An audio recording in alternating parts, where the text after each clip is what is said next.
hal toddobaad ka hor inta aan xukunka laga tuurin Bashaar al-Assad kii maamulayay dalka Suuriya in ka badan 20 sano dalka Iran waxa uu ahaa kan ugu awoodda badan ee dalalka gobolka Bariga Dhexe oo loolan adag uu ka jiray gaar ahaan dhanka reer galbeedka oo Mareykanku u hormuud yahay Tehran waxay awooday inay la dagaalanto dhammaan qorshayaasha reer galbeedka ee Bariga Dhexe si gaar ah danaha Washington ee gobolka waxay doonaysaa inay gebi ahaan meesha ka saarto oo ay la loolanto Iran waxay ahayd qaabeeyaha ugu weyn ee go'aanada ka hirgelaya dalalka Bariga Dhexe laanteed ama taladeeduna waxa ay ka fuleysay Dimashq oo Shaam Sanaa oo isgoyska muhiimka dhacda ee Bab al-Mandab qosoo ku taala waqooyiga Suez iyo Baghdad oo labada wabi u dhaxaysa bilka hor Tehran waxay loolan ugu jirtay sida ay meesha uga saari lahayd doonista dalalka Carabta ee Sunniga ah oo yoolka ugu ballaaran ay kala hayday tahay in dhammaan siyaasadooda ay go'doomiso laakiin waxaas oo dhan meesha way ka baxeen dhicitaankii Bashaar al-Assad waxa uu noqday xisaabta dhinac kale gobolka u rogtay wax ka yar toddobaadna Tehran waxay gashay xaalad walaac daran ah oo aan hore u soo marin waana in maamulka dalka Iran ay markan dareemayaan inay ku jiraan marxalad aan deganayn oo keeni karta in sidii Bashaar al-Assad xukunka wadaadada Iran uu soo afjarmo oo u dhaco taas oo waxaan hore loo filayn balse cadaadisyada gudaha hanjabaadaha dibadda ka imaanaya dhaqaalaha murugsan iyo galka hubka nukleerka ee dalka Iran ayaa ah kuwa xilligan xaaladda Iran ka dhigaya inay dareento warwarkii ugu xumaa xukunkii ugu adkaa tan iyo markii la asaasay jamhuuriyadda Iran ee ay hoggaamiyaan wadaadada qum ka yimid ee Shiicada ahi ilaa 1979 waxaas oo dhan kadib warbixintan waxa kaga bogan doontaan sababaha keenay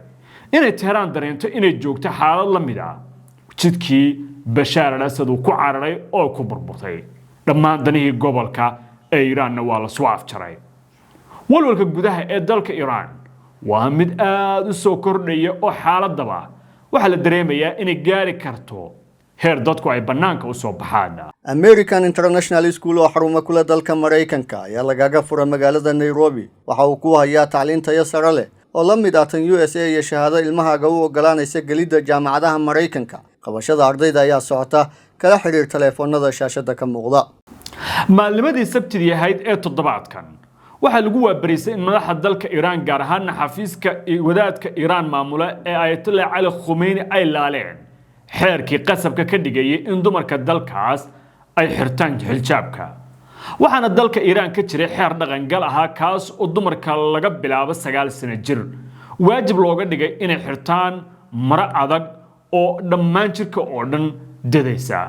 waxaana dumarka ka taga dharkaas ama diidaba ay la kulmayaan ciqaab adag oo xitaa gaarsiisan in dil iyo daldalaad lagu fuliyo xeerkan oo ahaa mid dalka Iran dhexdiisa ay ku kala qaybsameen marar badan kala duwan dhaleecayn gudahana la kulmay waxa kamid ah dadka diidan madaxweynaha xilka hadda haya Mas'uud Pezeshkian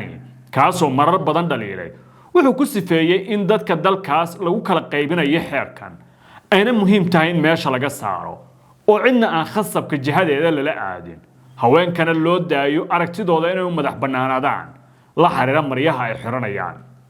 dadka la socda xaalka gudaha ee Iran ayaa ku doodaya in go'aankan ka yimid dhanka maamulka wadaadada uu yahay mid ay kaga hortagayaan dibadbaxyo dalkaas ka dhaca kuwaas oo ugu dambeyn horseedi kara in xukunka la dhaafiyaba muddo badan dalka Iran kadib waxa ka jiray diidmo huursan oo ka dhana kooxda wadaadada qum ka yimid ee xukunka haysata oo dadka dalkaas ay aaminsan yihiin inay soo rogaan xukumo adag oo ka dhana xorriyadda hadalka tan socodka iyo waliba tan siyaasadda Iran waxa ka jira shuruuc ay dadka qaybti u arkaan inaysan xilligan la jaan qaadi karin adduunka ayna ka mid tahay kuwa la xiriira isticmaalka baraha bulshada faabreefka hadalka iyo waxa loo yaqaan xorriyadda hadalka bulshada si kastaba in Tehran ay qaado ama laasho shuruuc ay muddo badan soo isticmaalaysay kuna soo beegantay waqtigan oo xukunkii Assad maqan yahay wax ka yar asbuuc waxa loo arkaa inay tahay dareemista khalkhalka gudaha iyo kacsanaanta dareenka dadka dalka Iran oo doonaya in maroon ay furka tuuraan mid kale oo gudaha dalkaasi ka jirtana waxay tahay dhaqaale xumidii ugu weyneed ayaa dalkaasi gudihiisa ka taagan waxa qiimo dhacay lacagta dalka Iran waxaana meesha ka baxay kabkii dowladdu ay ku kabi jirtay dadka dalkaas ee caymisyada kala duwana tani waxay keentay in wax la iska weydiiyo habka loo maamulo dhaqaalaha dalka Iran sida loo bixiyo jamhadaha aragtida diimeed faafinaya ee goobo kala duwan jooga ee lagu daldalayo canshuurta laga qaado dadka dalka Iran cadaadiska banaanka ka socday wuxuu si xoog badan u kaabayaa waxa gudaha ka hulaaqaya qabsashada Dimashq ee Tahrir al-Sham kaliya ma ahayn inay Iran weyday Suuriya iyo maamulkii faasidka ah ee Bashar al-Assad aad u taageersanaayeen waxay keentay in kooxdii ay taageeraysay ee Xisbullahida Lubnaan ay gasho xaalad aan la aqoon iyadoo jiritaankeeda boqolaal su'aalood lagu sii deynayo Dimashq iyo Beirut ayaana gacanta iyo talada Tehran ka baxay si isku mid ah subaxnimadii Axadda ee 8 bishan subaxaas oo dad badan oo gobolka bariga dhexe u ahayd subax taariikhdooda aysan horey ugu fakirin Iran waxa ay sidoo kale galaangal xoogan ku leedahay Ciraaq waxaana talada ugu badan ee lagu gaaro Baghdad wadaadada Shiicada ee dalkaas oo soo maray 10 sano oo ay talada dalkaas dhankooda u janjeeriyeen balse isbuucan mar kale waxa lagu arkay Baghdad doonista Mareykanka ee ku saabsan inay halkaas ku yeeshaan joogitaan heer sare ah waxaana isbuucan booqday Antonio Blinken lugtiisii ugu dambeysay ee bariga dhexe inta uusan xafiiska ka daadegin taas oo waxyaabaha uu kala hadlay madaxda dalka Ciraaq ay ugu horeysay maalgelin dhaqaale iyo heshiisiye amni tani waxay la mid tahay in Ciraaq la kala dooransiinayo dhaqaale ay dheef la socoto iyo macaamil sahlaya in dalkaas ridaha reer galbeedka loo furo taa beddelkeedana ay dhanka Tehran ka soo jeestaan oo xiriirka ay u jaraan markii uu isbeddelku ka dhacay dalka Suuriya wadaadka Shiiciga ee Muqtada Asadar waxa uu ku dhawaaqay war la yaab lahaa oo aan laga filayn wadaad Shiici ah oo ku sugan bariga dhexe gaar ahaan dalalka dariska la Suuriya halka Ayatollah Ali Khamenei iyo kooxdiisa qum ay aad ugu fakarayeen in su'uun ay u badbaadiyaan